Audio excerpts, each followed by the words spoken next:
We could probably spend hours listing all the reasons why the church does not endorse candidates. First of all, the church leaves decisions about voting in the hands of the individual Catholic voter.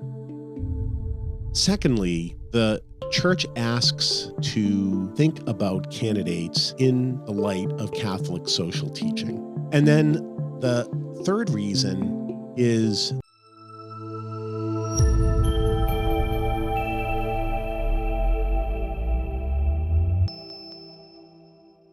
Welcome to Finding Communion. I'm Rosemary Ford, editor of Parable, the magazine of the Roman Catholic Diocese of Manchester. I'm here with Bob Dunn, our excellent director of public policy. This podcast is a companion piece to Parable's column Finding Communion about politics, the Eucharist, and the common good. Here we'll discuss reader questions and other topics relating to those. Now, stay tuned for Finding Communion.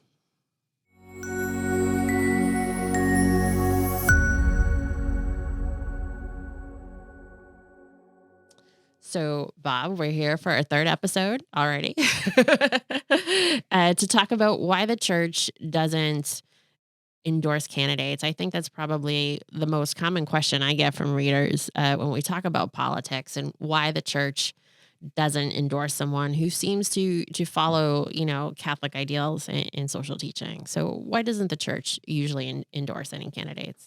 we could probably spend hours listing all the reasons why the church does not endorse candidates. The church teaching on this is quite clear. I won't go through all of them, but let me just pick three reasons why the church does not follow this path.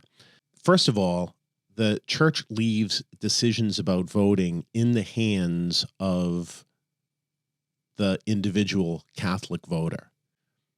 The church specifically says, the Second Vatican Council made it clear that these are the sorts of decisions that are not to be made on a top-down basis by bishops or priests or deacons.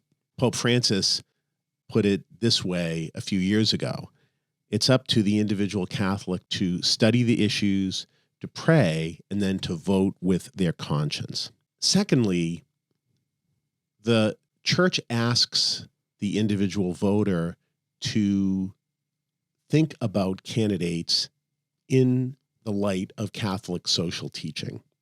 When someone is applying Catholic social teaching, they're applying a body of teaching that is an integral whole. It's not possible to take certain pieces of it and use them, but ignore the rest of it. And so by its very nature, that sort of a process, that sort of a calculation does not lend itself to saying that one person fits the bill to such a degree that the church should endorse that particular candidate.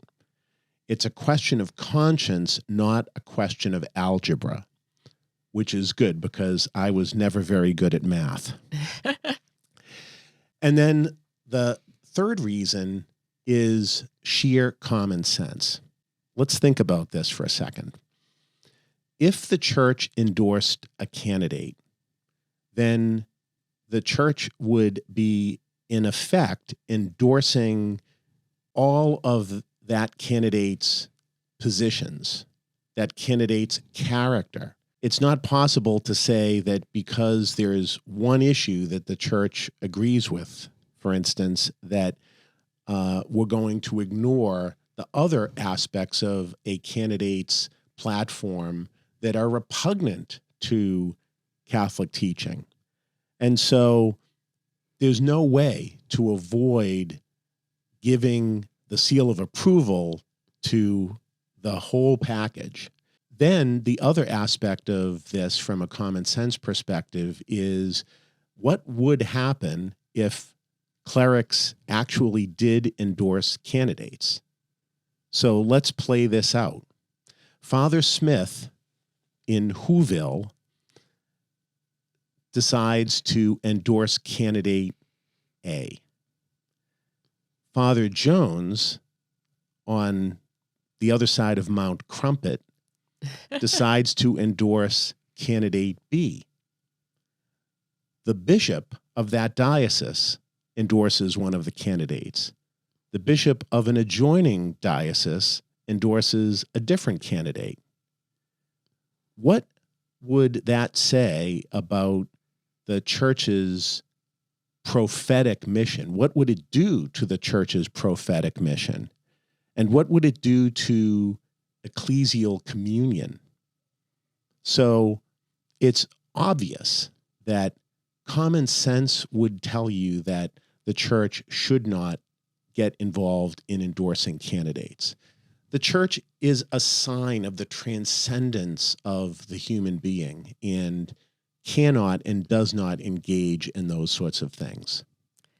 When you put it that way, it makes so much sense. You're also talking, too, about the difference between politics and partisan politics, which can be very, very different things. Can you tell us a little bit more about that and why that difference is so important? Yes, politics at root is about issues. Partisan politics is about individual candidates or individual political parties. One of the things that we're able to do, because we as a church, as an institutional church, don't get involved in partisan politics, is that we can speak to any issue. We're not beholden to the one party or another. And so we can speak to issues freely precisely because we are not engaged in partisan politics. And not all denominations take that kind of view. And I think we've all seen the results from that and how that kind of plays out. So that's an interesting distinction, I think, to make. Absolutely. And so concludes our third podcast for Finding Communion. Thank you so much for joining us. Be sure to check out our show notes where we have links to Parable and our Finding Communion column and other helpful information. If you'd like to send us a question to talk about here on the podcast, please email editorparable@rcbm.org. I'm Rosemary Ford here with Bob Dunn, and thank you so much for joining us on Finding Communion.